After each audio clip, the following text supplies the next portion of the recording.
अगर आपका ओवरफ्लो अकर कर गया है तो आप उसको हैंडल भी कर सकते हैं। ठीक है, हैंडल किस तरह कर सकते हैं, आप अपनी मर्जी का ना रिस्पांस लेना चाहें, अगर उस ओवरफ्लो का मर्जी का रिस्पांस लेना चाहें तो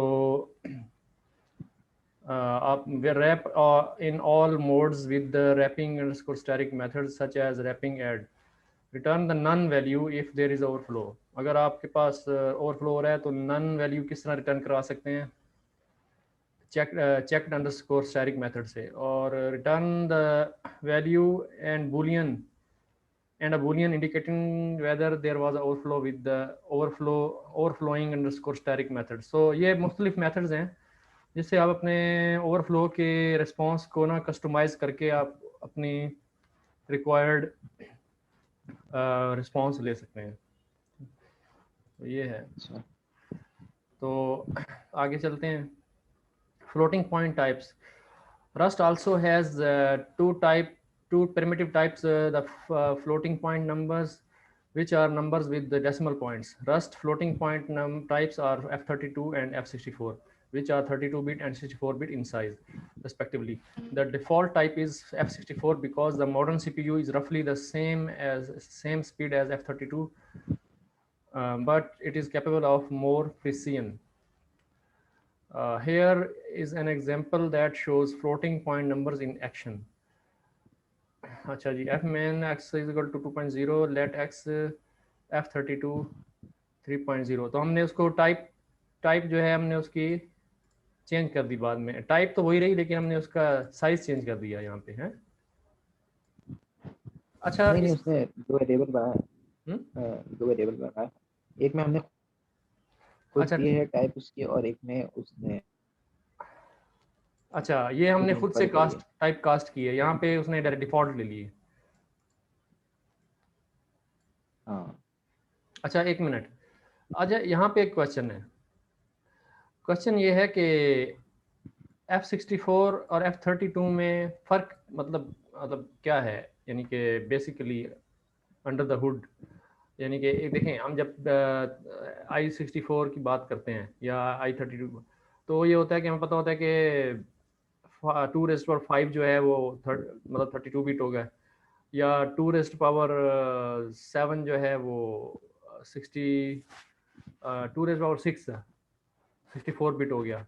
ठीक है, लेकिन जब हम F64 और F32 की बात करते हैं तो हम किस कॉन्टेक्स्ट में इसको ले रहे होते हैं, ये नंबर की डेसिमल लेंथ में ले रहे होते हैं या मतलब क्या होता है वो? इसमें ऊपर लिखा हुआ है देखें, F64 और F32 में ये फर्क है कि प्रिसाइज है वो F64, मतलब कि उसमें डेसिमल के बाद की वैल्यू उस पर ज़्यादा होंगी।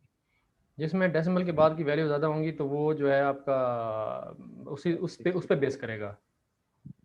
हाँ, उस पे वैसे। अच्छा, which are the number of decimal points.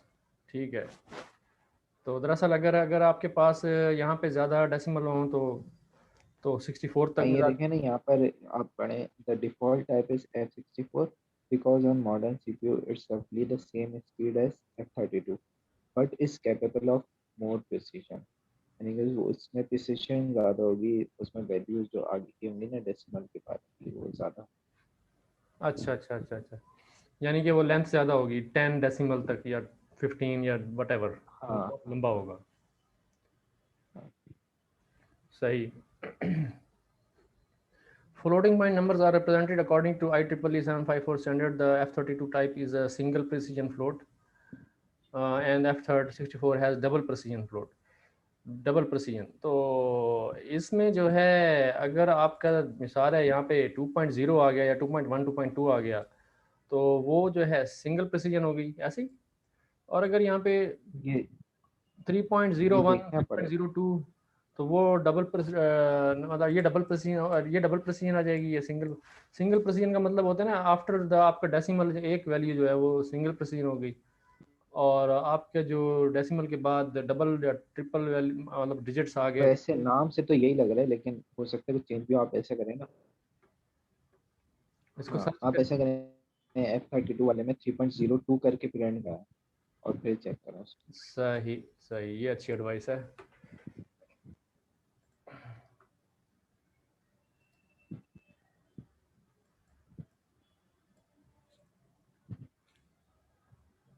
3.02 हाँ एरर दे दिया इसने। अनयूज्ड वेरिएबल, अच्छा अनयूज्ड वेरिएबल कहा है इसने, वैसे एरर नहीं दिया। प्रिंट एल एन वाई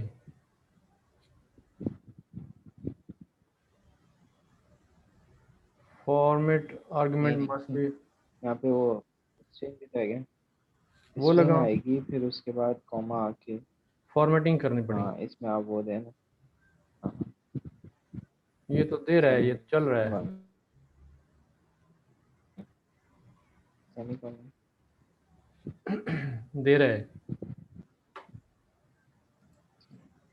हाँ हाँ वो ठीक है, उसकी डेफिनेशन क्या है, ये नहीं इतना नहीं आएगा इसमें। ये इसने इसको शॉर्ट कर दिया। अगर हाँ मैं अब इसको इसकी टाइप F64 का है।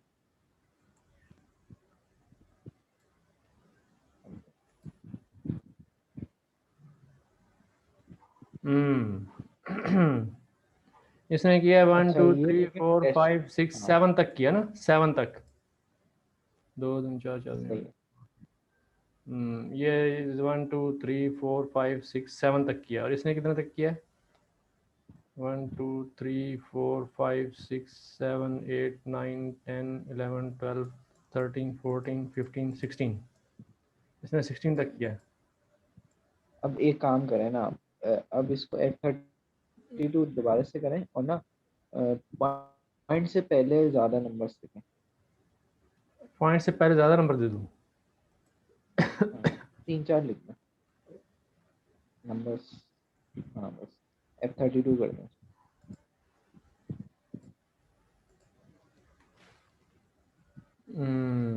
ये क्या रे, तो ये कम कर दिया ये उसने। टोटल जो है ना वो 8 बिट्स शो कर रहा है, 8 मतलब शो, 8 नंबर शो कर रहा है। 8 नंबर शो कर रहा है। हाँ और अच्छा 1 2 हाँ 3 4 5 6 7 8, सही है, और वो जो है वो 4 16 शो 5 कर रहा 6 है। 7 8, वो नहीं नहीं, वो तो हमने, अच्छा एक मिनट, इसको हम 64 करके देखते हैं अब क्या करता है। हाँ अब ये बढ़ा देगा आगे।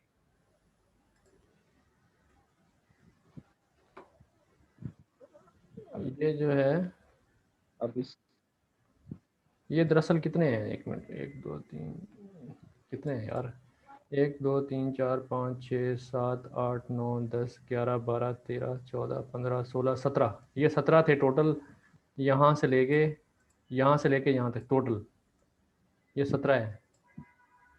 16 होंगे या 17 होंगे, ठहरो, 1 2 3 4 5 6 7 8 9 10 11 12 13 14 15 16 17 हैं यार। अब यहाँ पे कितने किए इसने? 1 2 3 4 5 6 7 8 9 10 11 12 13 14 15 16 17, 17 कर रहा है। ये टोटल 17 कर रहा है, और अच्छा वो और वो टोटल 8 8 कर कर रहा है। रहा है। सही। हाँ मतलब वो यही है कि उसमें अगर पॉइंट्स के बाद, पॉइंट से पहले ज्यादा नंबर नहीं हुए तो बाद वाले शो करा देगा वो ज्यादा, अगर पॉइंट से पहले ही ज्यादा नंबर है तो वो फिर शो नहीं कराएगा। ठीक है। Floating point numbers are represented according to IEEE 754 standard. The F32 type is single precision float and F64 is double precision. अब मतलब that means कि आपका सिंगल प्रेसिजन ये का मतलब, एज अ कंपैरिजन लिखा हुआ होगा, जैसे F64 उसके मुकाबले में डबल होगा अगर देखा जाए। हम देख रहे हैं कि वो 7 ले रहा है और उसको ले रहा है 17।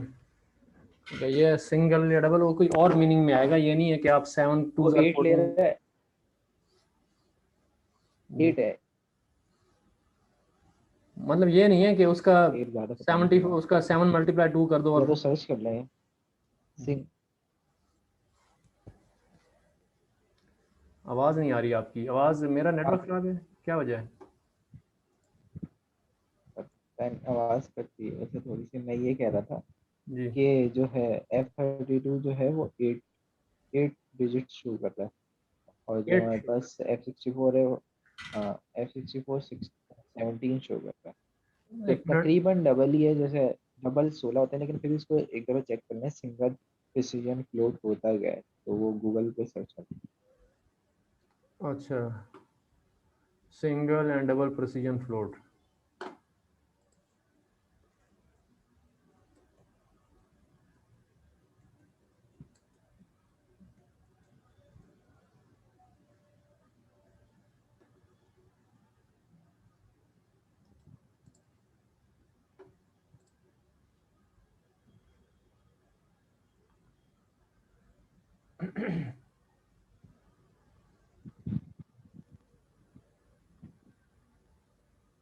Single precision is a format proposed by IEEE for representation of float point number. It occupies 32 bits in computer memory. इसका जो है सिंगल बिट यहाँ हो गई, एक्सपोनेंट 8 बिट्स का होता है मैक्सिमम मेरे ख्याल में। मेंटीसा जो आपका मेरे ख्याल में पॉइंट के बाद की जो वैल्यू 32 बिट 23 बिट होती है। तो इसमें जो है आपका कैसे बन गया ये हिसाब, यानी कि ये 32 बिट हो गया टोटल। तो 32 बिट में जो है आपका, यानी कि ये 8 बिट्स का मतलब होगा ना, एक बाइट होगी ना, पहला पहला जो एक बाइट होगी, नहीं एक बाइट तो ना होगी, एक बाइट, यानी ये एक बाइट का हो गया। उसके बाद ये कितनी बाइट का, ये बाइट्स तो नहीं बन गई। नहीं, ये बिट्स के हिसाब में चल रहा है, बाइट का पूरा नहीं आया। जब ये हो सकता है वो मिस जो कर रहा था ना, जैसे हमारे पास पहली वाली 8 आ रही थी, तो एक हमारे पास इंटीजर जो होता है, जो इंटीजर होता है वो 4 बाइट्स देता है मेरे ख्याल से। हम्म। उस हिसाब से ये चलेगा। और 8 फोर 32, तो मेरे ख्याल से 8 आएंगी बाइट्स। बाइट्स बोल रहा हूँ। Bit bits. हाँ, बिट। अच्छा जी, double precision is also format given by IEEE for representation of float number, floating point number. It occupies 64 bits in computer memory. तो इसके अंदर जो है ये वो अपना एक्सपोनेंट मेंटीसा, वो आप लॉगरिथमिक उसमें नहीं देखते, लॉगरिथमिक स्केल के ऊपर मेंटीसा होता है और एक्सपोनेंट होता है, ये उस तरह का कुछ है। 90 से क्या है, पॉइंट के बाद की चीज़ होती है।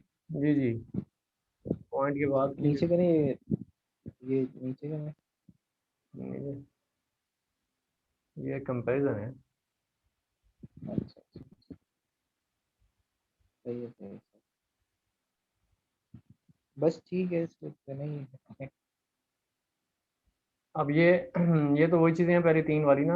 ये आगे लिखा bias number is 127, bias number is 1023।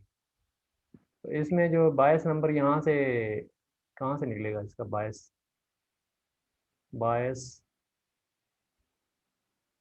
Bias number, range of number, और ये आपका यहीं से निकलेगा, ये यहाँ से एक्सपोनेंट से निकलेगा। 2⁻8 या 2⁻11, क्या बनेगा हाँ, कैलकुलेट। हो सकता है 2 raised to the power 11 का है। 2⁻11, वो तो कुछ और कह रहे हैं। 2048 आ रहा है, यहाँ पे क्या आ रहा है, 1023, 1023। ये 2 raised to the power 10 पे आएगा। range of numbers in single precision is this, double precision is this। Basically ये वही हो गया ना जो हम कल बात कर रहे थे, याद नहीं। हम्म। ये आया तो यही है, लेकिन हाफ जो है जीरो से इधर होंगे, हाफ इधर होंगे, है ना। हाँ सही है। ये कल हम यही डिस्कस कर रहे थे ना। बस उसकी रेंज ज़्यादा है और तो हम्म, ठीक है, हाँ हाँ। सही है। This is used precision matters less. This is used where precision is matter more. It is used for wide representation. It is used for minimization of approximation. It is used simple programs like games. It is used complex programs like scientific calculators. This is called binary 32. This is called binary 64। चलें, थोड़ा बहुत idea हुआ है, ठीक है। आगे चलते हैं। Floating point numbers are represented according to IEEE 754 standard. The F32 type is a single precision float, and the F64 has double precision. Numeric operations. Rust supports the basic mathematical operations we would expect for all of the numbers types: addition, subtraction, multiplication, division, and remainder. The following code shows how would you use each one in a let statement. FN main ये हो गया आपका addition हो गई, difference हो गया, product हो गई, और ये डिवीजन हो गई और ये रिमाइंडर। तो इसमें जो है यहाँ पे तो हमने नहीं शो किया 4.0 या 30.0, यहाँ पे भी नहीं शो किया 43.0 ये। तो इसमें हाँ तो ये खुद ब खुद उसको एनोट खुद ब खुद वो ले लेता है उसको। नहीं नहीं, ये फ्लोटिंग पॉइंट तो नहीं ले रहा, ये तो I60 वो ले रहा होगा वहां पर। लेकिन ये जो है ना पॉइंट्स में जो भी हो रहा है ना, तो इस वजह से वो ले लेगा F64। अच्छा ठीक है, ये I64 ले रहा होगा, लेकिन अगर मैं इसको यहाँ पे 4 कर देता हूँ, 4, और इसको डिवाइड कर देता हूँ, अब क्या है? अब तो रिजल्ट जो इसका आएगा वो तो उसमें आएगा ना, हाँ फ्लोटिंग में आएगा, F64 में। फ्लोटिंग में आएगा। हम्म, सही है। Each expression in these statements uses a mathematical operator and evaluates a single value, which is then bound to a variable. Appendix B contains a list of operators that Rust provides. तो ये आपके पास कितने type के operators हैं? Boolean type, character type, operators जो है आपके पास, ये लिस्ट है सारी, काफ़ी लंबी लिस्ट है माशाल्लाह से। तो ये सारे आपके ऑपरेटर्स हैं। हम्म, बहुत सारे हैं।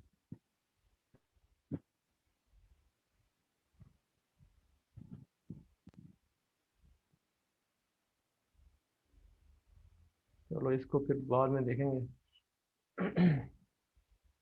वैसे होना तो पता तो होना चाहिए ऑपरेटर सारे किस लिए हैं।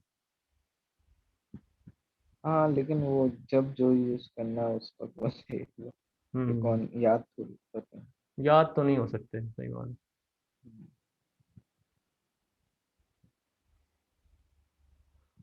अच्छा जी, उसके बाद ये आ गया boolean type. As in most other programming languages, a boolean type is in Rust has two possible values, true and false. Booleans are 1 byte in size. The boolean type in Rust is specified using bool. For example, तो हम जो type जो है declare जब करेंगे ना, तो उसके साथ bool लिखेंगे, जैसे हम str या int64 या ओके। f32 लिखते हैं, तो आप क्या करेंगे, उसके साथ bool लिखेंगे। तो ये जो है ये वाला, ये भी भूल है इसको कर। हाँ ये भी बोला है, लेकिन उसने खुद ही इनकर किया।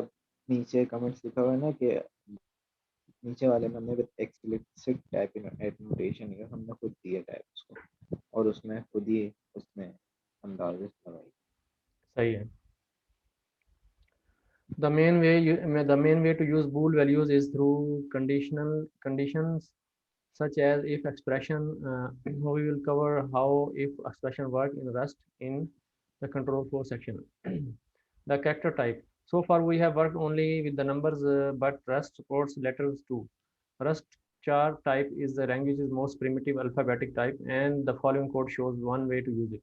Note the char literals are specified with single quotes as opposed to string literals which use double quotes. तो चार के अंदर आपके जो है सिंगल कोड आएंगे। तो चार में आपके ये जो इमोजीज आ गई इस तरह की, तो वो भी आपकी जो है उसमें आ जाती हैं। हम ज़रा इसको प्रिंट करके देखते हैं क्या प्रिंट करके देता है हमें इसके अंदर। यहाँ हम इसको प्रिंट कराते हैं, प्रिंट एल एन। FN में दो बार आ गया, जी, FN में इन दो बार आ गया। दोबारा आ गया, अच्छा मैं सही कर देता हूँ।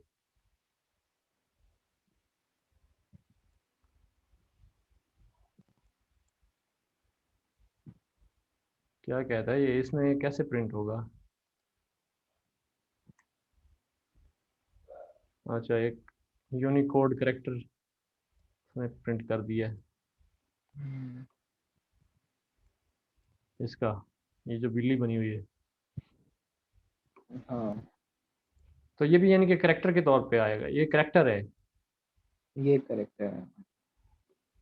मतलब ये एक 1 बाइट ले, 1 बाइट ले वन रहा है। बाइट ले रहा है, 1 बाइट ले रहा होगा ये। हाँ ना, करेक्टर्स हमारे पास 1 बाइट लेते हैं ना मैम।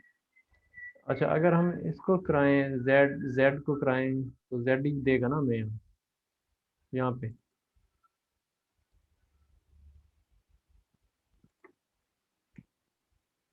इसको तो जेड ही दिया उसने। हाँ, लेकिन यार ये कुछ स्पेशल नहीं लग रहा, जेड देखो जरा। हाँ, ये कुछ अलग सा लग रहा है। ये यानी कि थोड़ा सा जैसे डिजाइन सा जैसे बना हुआ होता है। हाँ, डिजाइन। ये किधर गया, ये देखो।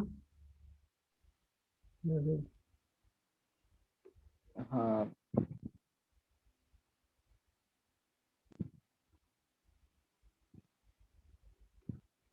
तो ये हो गया। अच्छा जी, रस्ट चार type is 4 bytes in size and, अच्छा ये 4 बाइट्स है, ये क्या है, ये तो 4 बाइट्स है। 4 बाइट। हाँ, 4 bytes in size and represented in वो 1 बाइट होता है, तो मैं यही तो यूनिक बोलता हूँ। Unicode scalar value. Unicode scalar value ma'am होती ना यहाँ पे, सही है, मैं बताता हूँ, आज मैम नहीं है। तो ये जो है यूनिकोड चार जब हम करते हैं, लेकिन अभी हमने इसको डिक्लेयर तो नहीं किया कि 4 टाइप है। यहाँ तो हमने सिर्फ लिख दिया है कि खुद ही, वो तो खुद ही सब कुछ। खुद ही उठा लिया उसने। हाँ हाँ, तो वो तो खुद ही लेट कर लेता है ना। तो ये एक बाइट नहीं होनी चाहिए थी यार आबिर भाई। वैसे तो अब ये तो रस्ट के हिसाब से 4 बाइट होती है। वैसे आप सी में सर्च करेंगे ना, तो सी लैंग्वेज में करेक्टर 1 बाइट का होता अच्छा, लेकिन अभी हम ना अगर मिसाल के तौर पे कैरेक्टर को एज अ स्ट्रिंग लेना, ठीक है, एज अ स्ट्रिंग, है। हाँ, तो फिर क्या होगा, फिर तो वो उसको 1 बाइट लेगा। नहीं ना, वो आप चेक कर लें। नहीं, उस दिन हमने एक्सपेरिमेंट नहीं। अच्छा अच्छा। अ- अच्छा, वो कह रहे हैं आप। ये इसमें अच्छा, एक करेक्टर मिनट एक वो मिनट, आप ये कोई देखिए, लाइब्रेरी फंक्शन होगा हम जिससे यहाँ आप करेक्टर का साइज पता कर सकते हैं। हम यहाँ पे इसको जो है ना एंड एस टी आर कर, नहीं तो ये तो टाइप एसटीआर हो गई ना। Miss match type. इसमें तो टाइप एसटीआर आ गई ना। आप करेक्टर की बात अच्छा, कर रहे वो हैं ना, डबल करेक्टर कोट्स में आता है ना वो, असल वेरिएबल। वो डबल हाँ, कोट्स में आता है। अब वेरिएबल इसमें कितनी जगह लेगा। इसमें जो लिखेंगे आप, और यहाँ पे अगर वो तो हमें प्रिंट कर देगा ना सिंपली, ये जो है, ये भी, हाँ, वो तो यहाँ पर जेड पुट, अच्छा नहीं। आप देखिए इस जेड में और उसमें फर्क है ना, ये देखें, इसमें और उसमें हाँ, फर्क उसमें फर्क है। आप एक फंक्शन सर्च करें गूगल पे कि ना, करेक्टर साइज फंक्शन, या किसी भी टाइप्स फंक्शन का है। कोई Unicode character type size function देख लें बस में। टाइप साइज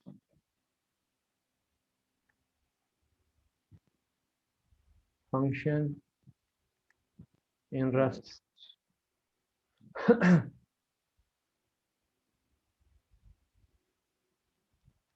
हाँ, ये देखें, ठीक हो गया। हाँ,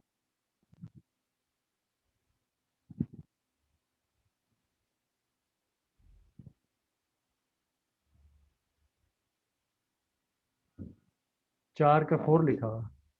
हाँ, देखें 4 लिखा हुआ है ना। अब आप इसको चेक भी कर सकते हैं, जैसे साइज ऑफ में आप वो दे दें ऊपर है। इसमें क्या आर्गुमेंट देना, पब्लिक, साइज ऑफ। तो आपको ये, अच्छा स्टैंडर्ड फंक्शन है ना, तो हाँ, स्टैंडर्ड फंक्शन है। साइज ऑफ, ये आपको टाइप, मतलब जो भी वेरिएबल बनाए ना उस पर कॉल करना पड़ेगा। तो हम सिर्फ ये लगा दें, ये इसमें आप लिखें, यही यही लगा दें ना, ये वाला फंक्शन यहाँ पे। नहीं लगेगा वो किसी और तरीके से शायद। नीचे देखें उसका एप्लीकेशन का दिया होगा कि किस तरह अप्लाई हो। ऐसा नहीं आएगा। नहीं अच्छा इसमें नीचे जाए, नीचे हाँ, नीचे जाए,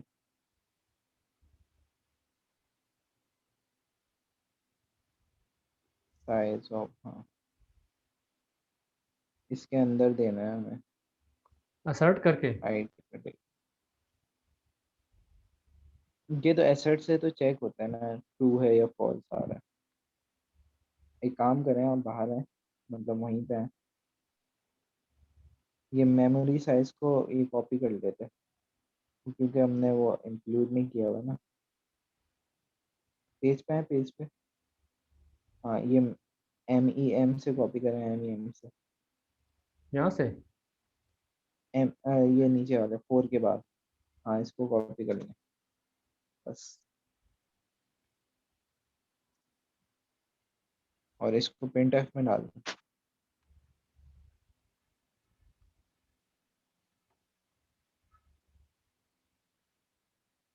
फिर अच्छा इसको ऊपर डिक्लेयर भी करना है।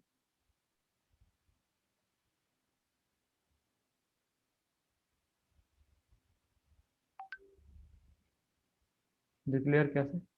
यूज यूज std और कॉलन कॉलन MEM कर दें।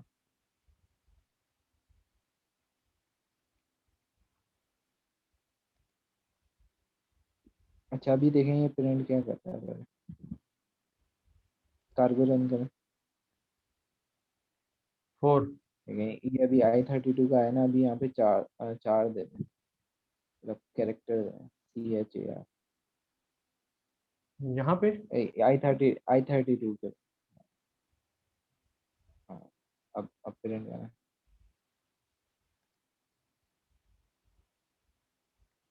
देखें ये भी 4 बाइट का है। ये क्यों 4 बाइट का दे रहा है? वहाँ पे भी 4 बाइट का है। हाँ हाँ 4 बाइट का है ना। 4 भी 4 बाइट का है, और U32 आई भी चार थर्टी बाइट टू I32 भी हाँ 4 बाइट का है। अब अच्छा। जैसे अब ये आप I128 करें तो वो 16 देगा।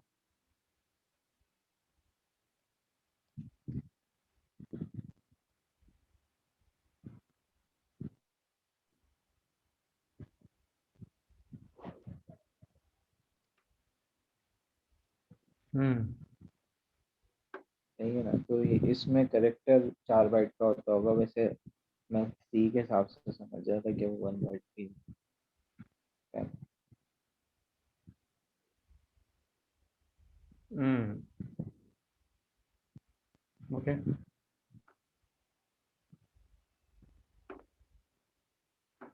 ठीक है जी, आगे चलते हैं।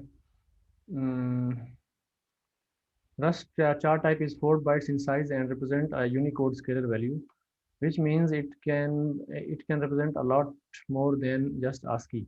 Uh, ex, accented letters, Chinese, Japanese, and Korean characters, emojis, and zero-word spaces all are valid char types. Char result values in Rust. Unicode scalar value range from U 0000 UDF7FF and UE00 to U inclusive. However, a character isn't really a concept in Unicode. So your human intuition for what a character is may not match up with the char in the Rust. We will discuss this topic in detail in string types, 8 coded text in strings in chapter 8. तो वो जो हम ये कह रहे हैं कि char is not really a concept in Unicode.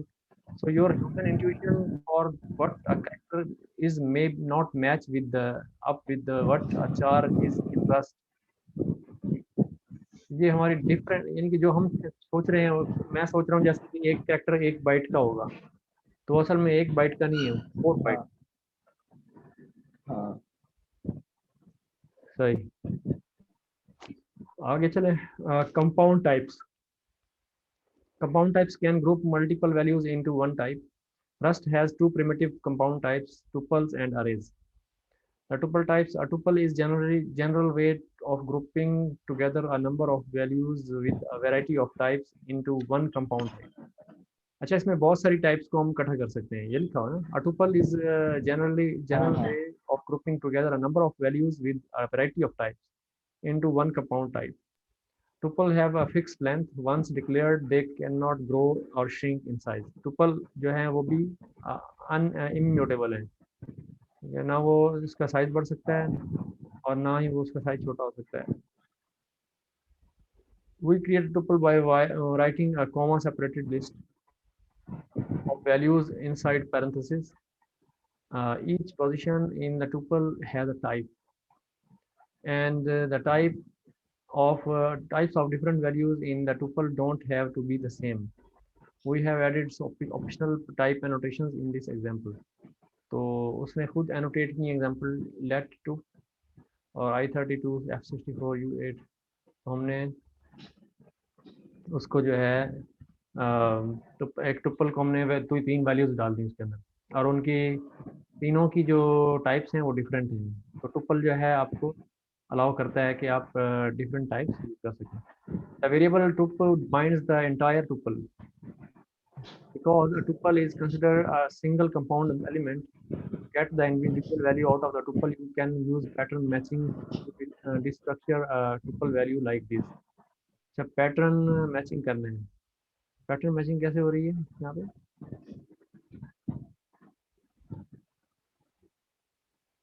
Pattern matching करते हैं.